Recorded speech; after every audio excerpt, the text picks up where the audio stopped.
ইয়া মুহাম্মদ সাল্লাল্লাহু আলাইহি ওয়াসাল্লাম, ওয়াকাদা রাব্বুকা, আপনার রব আদেশ করেছেন, আল্লাহ তা'বুদু ইল্লা ইয়াহু, তাকে বাদ দিয়ে যেন তোমরা অন্য কারো ইবাদত না করো। ওয়া বিল ওয়ালিদাইনি ইহসানা, এবং মাতা পিতার সাথে তোমরা সদ্ব্যবহার করো। ইম্মা ইয়াবলুগান্না ইনদাকাল কিবারা আহাদুহুমা আও কিলাহুমা ফালা তাকুল লাহুমা উফিন ওয়ালা তানহারহুমা وقل لهما قولا كريما لا شريك له.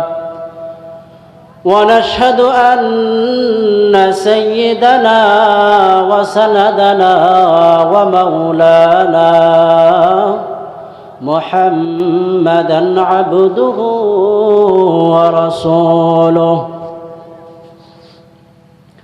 صلى الله تعالى عليه وعلى آله وصحبه وبارك وسلم تسليما كثيرا كثيرا. أما بعد، فأعوذ بالله من الشيطان الرجيم. بسم الله الرحمن الرحيم. وقضى ربك ألا تعبدوا إلا إياه وبالوالدين إحسانا. إما يبلغن عندك الكبر أحدهما أو كلاهما فلا تقل لهما أف ولا تنهرهما وقل لهما قولا كريما. واخفض لهما جناح الذل من الرحمة وقل رب ارحمهما كما ربياني صغيرا. عن عبد الله بن مسعود رضي الله تعالى عنه قال: سألت النبي صلى الله عليه وسلم: أي العمل أحب إلى الله عز وجل؟ قال النبي صلى الله عليه وسلم: الصلاة على وقتها. قلت: ثم أي؟ قال: ثم بر الوالدين. قلت: ثم أي؟ قال: ثم الجهاد في سبيل الله، أو كما قال النبي عليه الصلاة والسلام.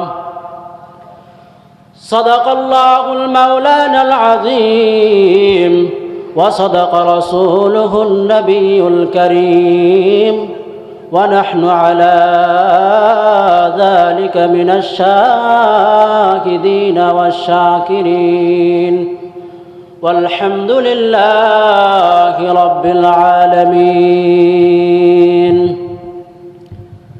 আলহামদুলিল্লাহ, সমস্ত প্রশংসা আল্লাহ তাআলার দরবারে, যে মহান পরওয়ারদিগার রব্বুল আলামিন আমাদেরকে দয়া করে মায়া করে সুস্থতার সাথে এক মহতি মজলিসে এসে আল্লাহ তাআলার গুণগান গাওয়ার মতো এবং তা শ্রবণ করার মতো তৌফিক দান করেছেন, সেই জন্য শুকরিয়া আদায় করি আলহামদুলিল্লাহ।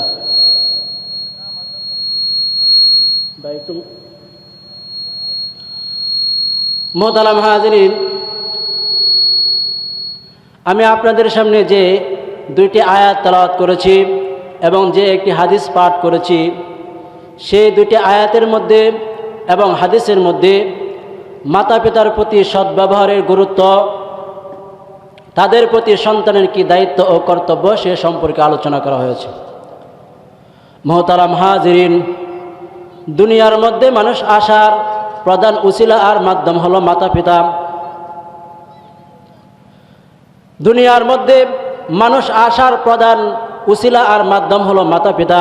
তাই দুনিয়ার মধ্যে যত ইহসান মানুষের প্রতি মানুষের যত ইহসান, মানুষের প্রতি মানুষের যত দয়া এবং অনুগ্রহ রয়েছে, তন্মধ্যে সবচেয়ে বড় দয়া, সবচেয়ে বড় ইহসান হলো সন্তানের প্রতি পিতামাতার ইহসান ও দয়া। দুনিয়ার প্রতিটি ভালোবাসার পিছনে কোনো না কোনো স্বার্থ জড়িত রয়েছে। দুনিয়ার প্রতিটি ভালোবাসার পিছনে কোনো না কোনো স্বার্থ জড়িত রয়েছে, কোনো না কোনো উদ্দেশ্য জড়িত রয়েছে। ভাই ভাইকে ভালোবাসে স্বার্থ আছে, বোন বোনকে ভালোবাসে স্বার্থ আছে, ভাই বোনকে ভালোবাসে স্বার্থ আছে, বোন ভাইকে ভালোবাসে স্বার্থ আছে, স্ত্রী স্বামীকে ভালোবাসে স্বার্থ আছে, স্বামী স্ত্রীকে ভালোবাসে স্বার্থ আছে। দুনিয়ার প্রতিটি মানুষ একে অপরকে ভালোবাসে স্বার্থ আছে, কিন্তু মাতা পিতা যে সন্তানকে ভালোবাসেন তাতে কোনো স্বার্থ নেই। একমাত্র নিঃস্বার্থভাবে সন্তানকে ভালোবাসেন মাতা পিতা। এই ভালোবাসার পিছনে মূল উদ্দেশ্য হলো আল্লাহ তাআলা মাতা পিতার অন্তরের মধ্যে এমন এক জজবা তৈরি করে দিয়েছেন, এমন এক আকর্ষণ তৈরি করে দিয়েছেন, যার কারণে, যে জজবার কারণে নিজেরা না খেয়ে সন্তানকে খাইয়ে তৃপ্তি পায়, নিজেরা পরিধান না করে সন্তানকে পরিধান করে তারা তৃপ্তি পায়। সন্তানের কল্যাণে তারা নিজেদের সকল আরাম আয়েশকে বিসর্জন করে দেয়। এই কারণে আল্লাহ রাব্বুল আলামিন মাতা পিতাকে এমন মর্যাদা দান করেছেন যে নিজের হকের পরে মাতা পিতার হক ঘোষণা করেছেন, এবং মাতা পিতার অবাধ্যকারী সন্তানের জন্য জান্নাতকে হারাম ঘোষণা করেছেন, এবং মাতা পিতার অবাধ্যকারী সন্তানের প্রতি আল্লাহ তাআলার পক্ষ থেকে লানতের ঘোষণা করা হয়েছে, এবং তার জন্য দুনিয়াতে লাঞ্ছনার ব্যবস্থা করা হয়েছে। নাউযুবিল্লাহি মিন যালিক। মুহতারাম হাজিরিন, আল্লাহ রাব্বুল আলামিন মাতা পিতার প্রতি আদব, সম্মান এবং তাদের প্রতি সদ্ব্যবহার করাটাকে নিজের ইবাদতের সাথে একত্রিত করে ফরজ করে দিয়েছেন। যেমন আল্লাহ রাব্বুল আলামিন বলেন সূরা বনী ইসরাঈলের 23 এবং 24 নম্বর আয়াতের মধ্যে আল্লাহ তাআলা দ্ব্যর্থহীন ভাষায় বলেন,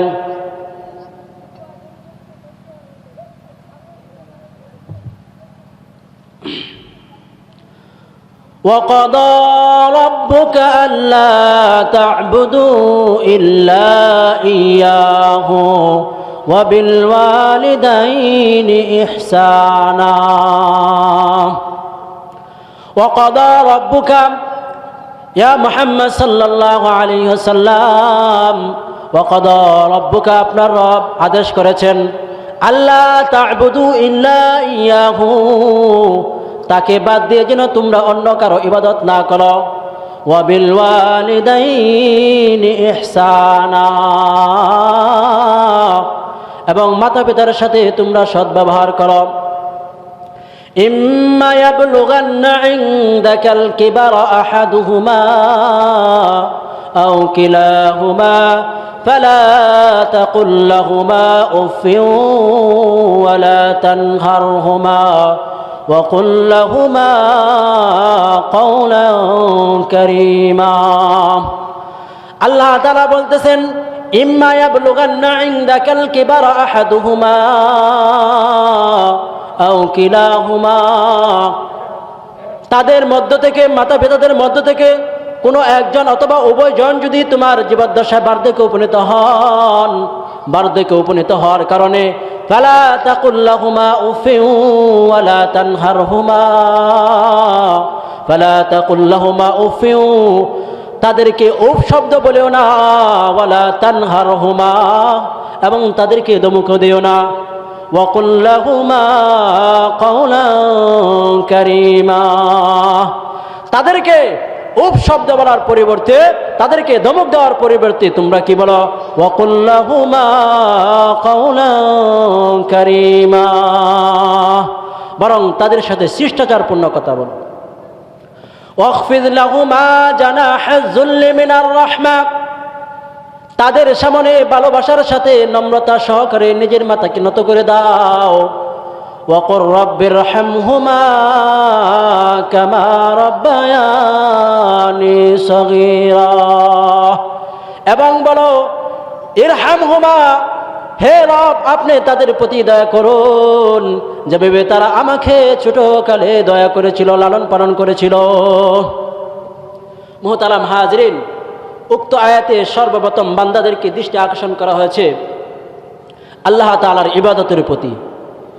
এই ইবাদতই হলো বান্দার, এই ইবাদতই হলো মানুষ সৃষ্টির মূল লক্ষ্য ও উদ্দেশ্য। এই ইবাদতের মাধ্যমে বান্দারা আবদিয়ত বা দাসত্ব প্রকাশ পায়। এই ইবাদত হলো আল্লাহর হক, হুকুকুল্লাহ, আর আল্লাহর হকের উপর হলো হুকুকুল ইবাদ। আর হুকুকুল ইবাদের মধ্যে সবচেয়ে গুরুত্বপূর্ণ হলো হুকুকুল ওয়ালিদাইন, মাতা পিতার হক। এই মাতা পিতার হক সম্পর্কে উক্ত আয়াতে সন্তানদের প্রতি 6টি নির্দেশ প্রদান করা হয়েছে। 1 নম্বর নির্দেশ, ওয়াবিল ওয়ালিদাইনি ইহসানা, তাদের সাথে ওয়াবিল ওয়ালিদাইনি ইহসানা, তাদের সাথে ইহসান করো। মুহতারাম হাজরিন, এখানে ইহসান শব্দটি আরবে এর অর্থ হলো অনুগ্রহ করা, সদ্ব্যবহার করা। অর্থাৎ নিজের জন্য, নিজের স্ত্রীর জন্য, সন্তান সন্ততিদের জন্য যে জিনিস পছন্দ করবে সে জিনিসটি নিজের মাতা পিতার জন্য পছন্দ করবে। খাবার দাবার, পোশাক পরিচয় সর্ব সেক্টরে এই মূলনীতি অবলম্বন করে চলবে। হাটে বাজারে দেশে বিদেশে কোথাও গেলে নিজের সন্তান সন্ততি স্ত্রীদের জন্য তাদের যে পছন্দনীয় জিনিস কিনে আনবে, নিজেদের মাতা পিতার জন্য তাদের সেই পছন্দনীয় জিনিসগুলো কিনে আনবে। তখনই হবে মাতা পিতার প্রতি সদ্ব্যবহার। মুহতারাম হাজরিন, এই সদ্ব্যবহারের জন্য মাতা পিতা বৃদ্ধ হওয়া লাগবে না।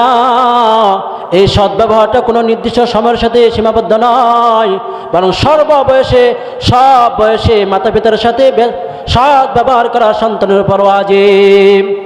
মুহতারাম হাজরিন, এই সদ্ব্যবহারের জন্য মাতা পিতা মুসলমান হওয়ার শর্ত নাই।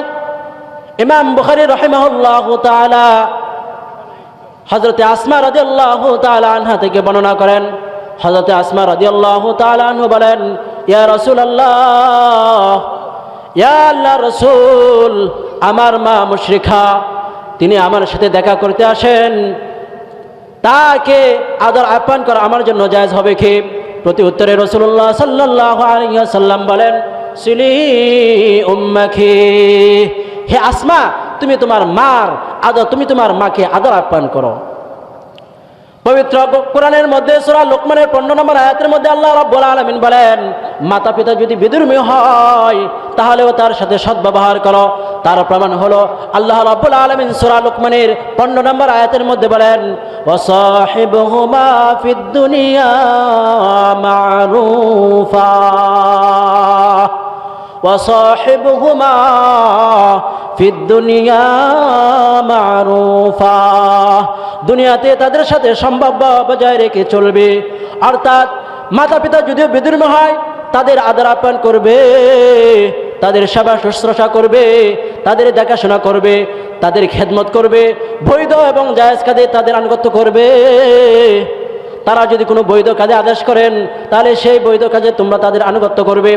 তারা যদি কোনো নাজায়েজ কাজে আদেশ করেন তাহলে সেই কাজে তাদের আনুগত্য করা ওয়াজিব নয়, বরং সেই হুকুমে তাদের আনুগত্যতা স্বীকার করা এটা হারামে স্বীকার হবে।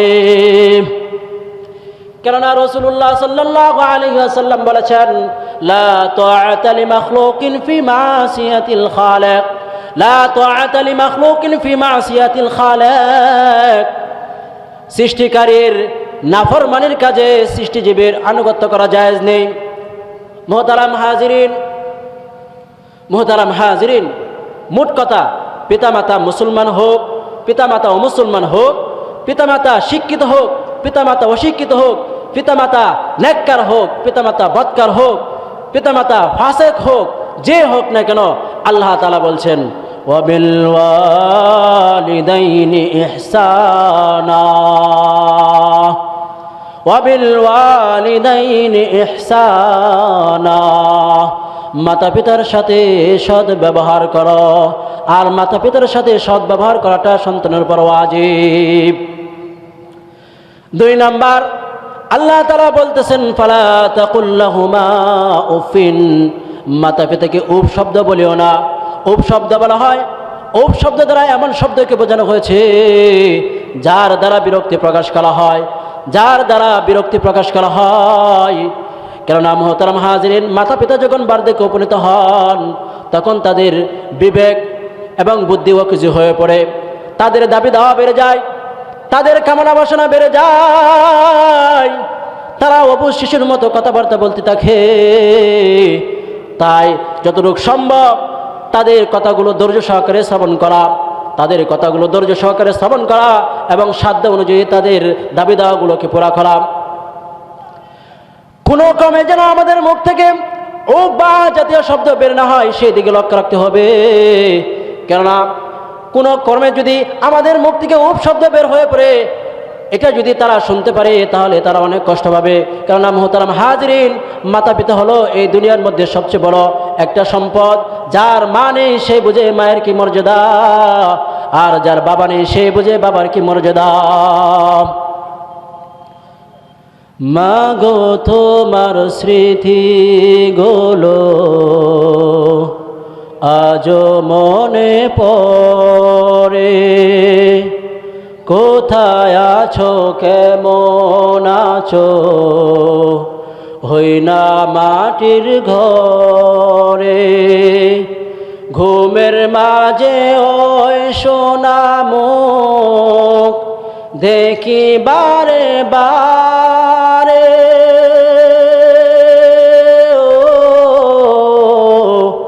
মাগো তোমার স্মৃতি গোলো আজও মনে পড়ে, কোথায় আছো কেমন আছো হই না মাটির ঘরে।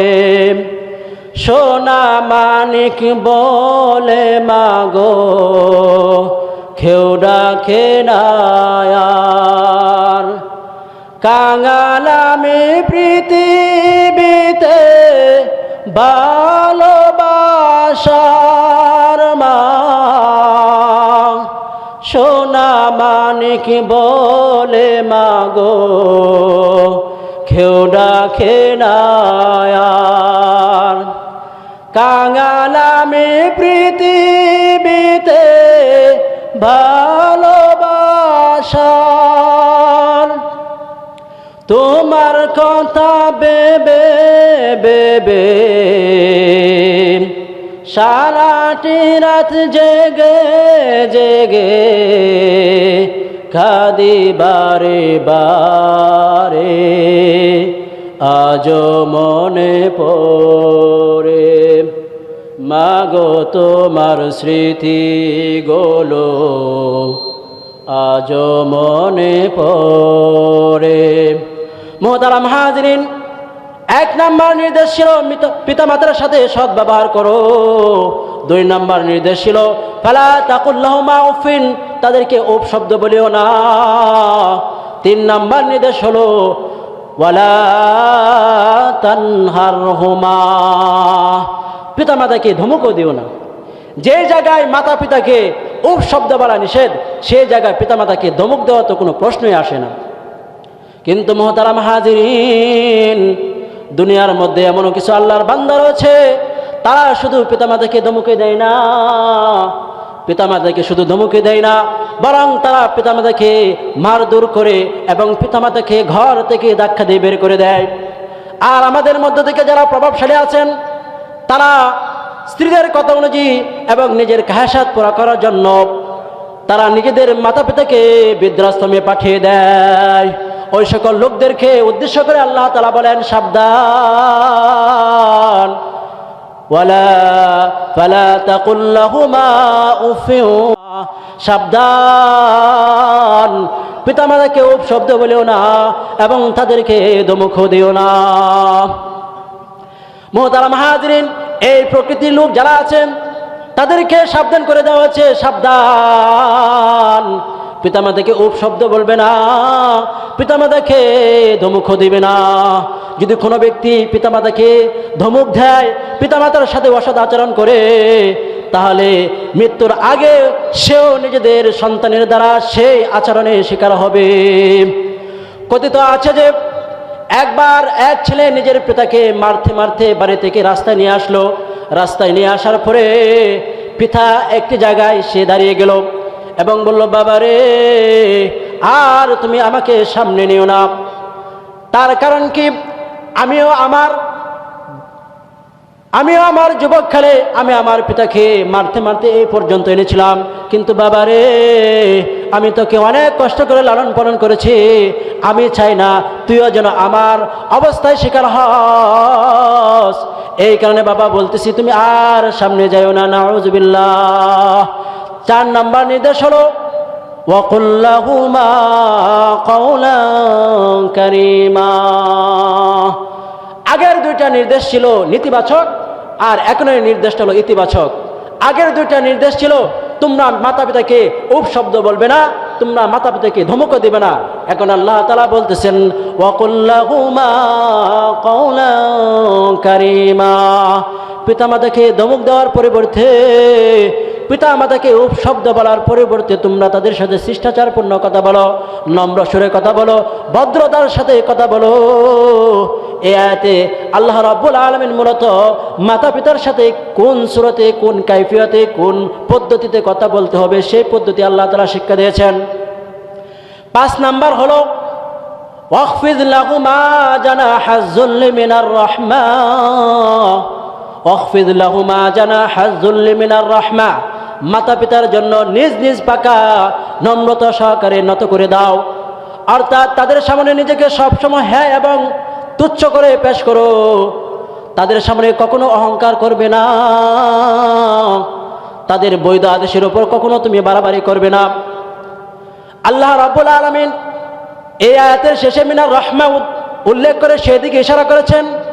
মাতা পিতার প্রতি দয়াদ্র হওয়া, মাতা পিতার প্রতি নম্র হওয়াটা যেন লোক দেখানোর জন্য না হয়, লোক দেখানোর জন্য না হয়, বরং এই ভালোবাসা, বরং মাতা পিতার প্রতি দয়া করাটা যেন ভালোবাসার সাথে হয়, এই দিকে তোমাদের লক্ষ্য রাখতে হবে।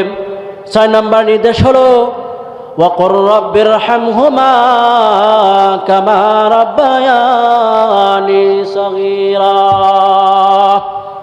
ওয়াকুর রাব্বিরহামহুমা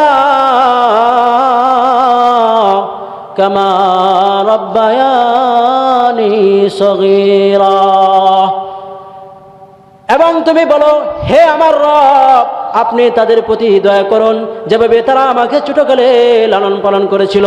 এই 6 নম্বর নির্দেশটা মূলত পিতামাতার জন্য দোয়া করতে নির্দেশ করা হয়েছে। কারণ কোনো সন্তানের পক্ষে সম্ভব নয় পিতামাতার 16 আনা হক আদায় করাটা, কোনো সন্তানের পক্ষে সম্ভব নয়। তাই সাধ্য অনুযায়ী চেষ্টা করার পাশাপাশি মাতা পিতার জন্য দোয়া করবে। কি দোয়া করবে? রব্বিরহামহুমা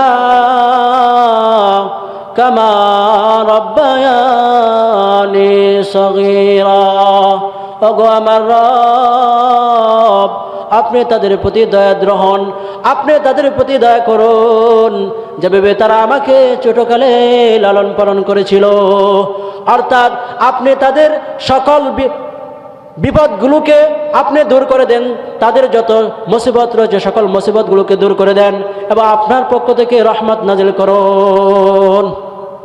মুহতারাম হাজিরিন, এই দোয়াটি মুসলমান পিতামাতার জন্য যেমনিভাবে জীবদ্দশা করা যায়, ঠিক তদ্রুপ মুসলমান পিতামাতা যদি ইন্তেকাল করেন তাদের মৃত্যুর পরেও এই দোয়া মুসলমান পিতামাতার জন্য করা যায়।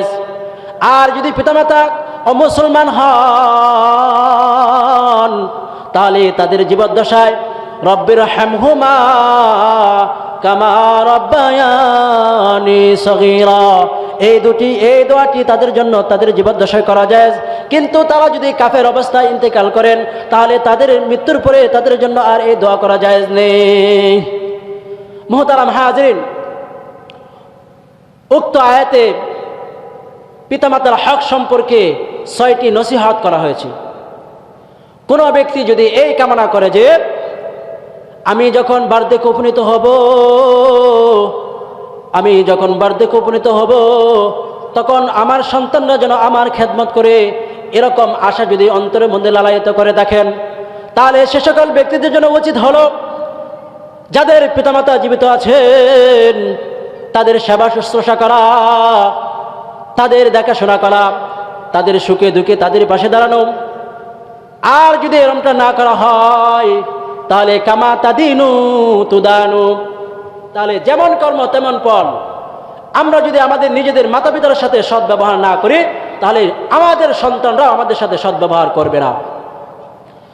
মুহতারাম হাজিরিন, পিতামাতার প্রতি সদ্ব্যবহারের গুরুত্ব এত বেশি যে স্বয়ং রাসূলুল্লাহ সাল্লাল্লাহু আলাইহি ওয়াসাল্লাম আল্লাহ তাআলার নিকট প্রিয় আমলগুলো বর্ণনা করতে গিয়ে নামাজের পরে পিতামাতার হকের ঘোষণা করেছেন। হযরতে আব্দুল্লাহ ইবনে মাসউদ রাদিয়াল্লাহু তাআলা আনহু থেকে বর্ণিত, হযরতে আব্দুল্লাহ ইবনে মাসউদ রাদিয়াল্লাহু তাআলা আনহু বলেন, সাআলতুন নবিয়্য সাল্লাল্লাহু আলাইহি ওয়াসাল্লাম, আমি নবী করিম সাল্লাল্লাহু আলাইহি ওয়াসাল্লামকে জিজ্ঞাসা করলাম, আইয়ুল আমালি আহাব্বু ইলাল্লাহি আযজা ওয়া জাল্লা, আল্লাহ তাআলার নিকট কোন আমলটি সবচেয়ে প্রিয়? আইয়ুল আমালি আহাব্বু ইলাল্লাহি আযজা ওয়া জাল্লা, আল্লাহ তাআলার নিকট সর্বাধিক প্রিয় আমল কোনটি? ক্বালা নবী সাল্লাল্লাহু আলাইহি ওয়াসাল্লাম, তখন আল্লাহ রাসূল সাল্লাল্লাহু আলাইহি ওয়াসাল্লাম বললেন, আসসালাতু আলা ওয়াক্তিহা, সময় মতো নামাজ পড়াটা আল্লাহ তাআলার নিকট সবচেয়ে প্রিয় আমল। কুলতু সুম্মা আইয়ুন, হযরত আব্দুল্লাহ ইবনে মাসউদ রাদিয়াল্লাহু তাআলা আনহু বলেন, এরপরে আমি আবার জিজ্ঞাসা করলাম, এরপরে আল্লাহ তাআলার নিকট সবচেয়ে প্রিয় আমল কোনটি? ক্বালা নবী সাল্লাল্লাহু আলাইহি ওয়াসাল্লাম, সুম্মা বিররুল ওয়ালিদাইন, এরপরে আল্লাহ তাআলার নিকট সবচেয়ে প্রিয় আমল হলো পিতামাতার সাথে সদ্ব্যবহার করা। কুলতু সুম্মা আইয়ুন, এরপরে আমি আবার আল্লাহ রাসূল সাল্লাল্লাহু আলাইহি ওয়াসাল্লামকে জিজ্ঞাসা করলাম, এরপরে আল্লাহ রাসূল সাল্লাল্লাহু আলাইহি ওয়াসাল্লাম বললেন, সুম্মাল জিহাদু ফি সাবিলিল্লাহ, এরপরে হলো আল্লাহর রাস্তায় জিহাদ করা। মুহতারাম হাজিরিন, ইসলামী শরীয়ত অনুযায়ী আল্লাহ তাআলার নিকট সবচেয়ে প্রিয় আমল হলো নামাজ। এই নামাজের পরে জিহাদের মতো একটি সর্বজন স্বীকৃত ইবাদত, এই ইবাদতের কথা উল্লেখ না করে আল্লাহ রাব্বুল আলামিন আল্লাহ রাসূল সাল্লাল্লাহু আলাইহি ওয়াসাল্লাম পিতামাতার কথাকে আগে এনেছেন। ইহা দ্বারা বোঝা যায় পিতামাতার সাথে সদ্ব্যবহার করা, পিতামাতার সাথে সদ্ব্যবহার করা কত গুরুত্ব এবং আল্লাহ তাআলার নিকট কত বড় ফজিলতের কথা, আল্লাহ তাআলার নিকট কত পছন্দনীয় আমল। এই গুরুত্বতার কারণে ইমাম বুখারী রাহিমাহুল্লাহ তাআলা, ইমাম মুসলিম রাহিমাহুল্লাহ তাআলা ওনারা উভয়জনে ওনাদের সহিহাইনের মধ্যে এই হাদিসটিকে খুব গুরুত্ব সহকারে উল্লেখ করেছেন। তাই মুহতারাম হাজিরিন, আমরা সর্ব অবস্থায় আমরা আমাদের মাতা পিতার সাথে সদ্ব্যবহার করব, আমরা আমাদের মাতা পিতার সাথে সদ্ব্যবহার করব। আমরা যে অবস্থায় থাকি না কেন মাতা পিতাকে সান্ত্বনা দেব। আমরা যদি দরিদ্র অবস্থায় থাকি তারপরেও আমরা কি করব? আমাদের মাতা পিতাকে সান্ত্বনা দেব। আমরা আমাদের মাতা পিতার সাথে সদ্ব্যবহার করব, কারণ মাতা পিতা হলো এই দুনিয়ার বড় সম্পদ। যাদের মাতা পিতা নেই সেই বুঝে মাতা পিতার কি কদর। মা